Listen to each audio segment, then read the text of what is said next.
Barrister Gauhar साहब ने ख़वातीन हज़रात तफसीलन आपसे पस मंज़र बयान किया। जो हमारी मुज़ाकराती कमेटी है उसका जो आखिरी हमारा दूसरा सेशन हुआ था उस पर हमने हुकूमत को दो टोक अल्फाज में कहा था कि हमारी अनमॉनिटर्ड और अनफेटर्ड यानी कि वो मुलाकात वज़ीर आज़म इमरान खान साहब से कराई जाए जहां पे इंटेलिजेंस एजेंसीज की कोई मॉनिटरिंग उस कमरे में ना हो।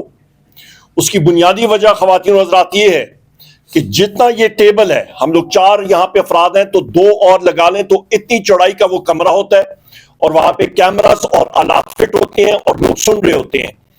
उस माहौल में न खुल के बात की जा सकती है और ये दूर रस्त इसके नताइज होते हैं और हमें उस माहौल में, आज़ादाना माहौल में, वहीं पे अडयाला जेल में हमारी ये डिमांड थी और हुकूमत ने ये वादा किया था कि वो उसको फैसिलिटेट करेंगे। आज 7 जनवरी सन 2025 हो गई है, अभी तक हमें कोई इत्तला हुकूमत की तरफ से नहीं मिली। बहैसियत एक वर्कर पाकिस्तान तहरीक इंसाफ मीडिया पे भी और बाकी जगहों पे भी वाज़े तौर पे मैंने कहा हुआ है कि हुकूमत का सीरियसनेस, उनकी संजीदगी इसी बात से पता लगेगी कि हमें वो अनफेटर्ड माहौल में बंदिश के बगैर हमारी वो मुलाकात वज़ीर आज़म इमरान खान साहब से कराएं, क्योंकि हम हदायत वही से लेंगे और आगे इस मसले को चलाएंगे। दूसरी अहम बात ख़वातीन हज़रात, 5 दिसंबर 2024 को वज़ीर आज़म इमरान खान साहब ने ही ये मुज़ाकराती कमेटी बनाई और उसको एजेंडा दिया।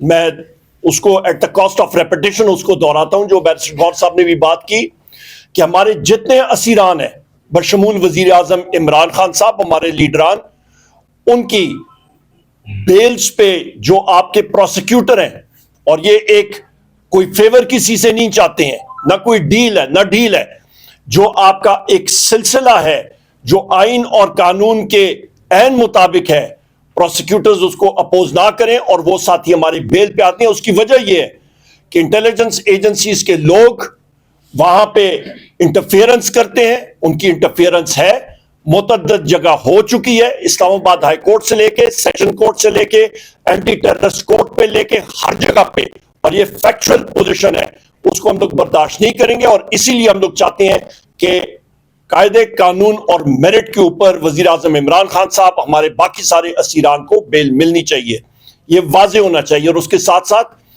26 नवंबर 2024 का जो सान्या हुआ है डी चौक पे, उसकी एक आज़ादाना इंक्वायरी होनी चाहिए, कमीशन जुडिशल होना चाहिए, और इसी तरह 9 मई का भी एक आज़ादाना जुडिशल कमीशन होना चाहिए कि तह तक पहुंच सकें। इसके साथ साथ ख़वातीन हज़रात, बड़ी मुख्तसरन आपको बात करना चाहता हूं कि ये पाकिस्तान के लिए वज़ीर आज़म इमरान खान साहब ने बात की और उन्होंने कहा मेरे साथ जो कुछ हुआ मैंने माफ कर दिया। हम लोग जो साथी वहां पे मौजूद थे, 2 बार उन्होंने ये बात दोहराई कि मैंने पाकिस्तान के लिए जो मेरे साथ अजियतें मैंने सही हैं, जो जुल्म और जबर हुआ, मैंने माफ किया उनको। आज आप मईशत देखें, तकरीबन 20 लाख नौजवान और लोग पाकिस्तान से बाहर चले गए 2 साल में। फी कस आप देखें उनका खर्चा 15 से 20 लाख रुपए आता है।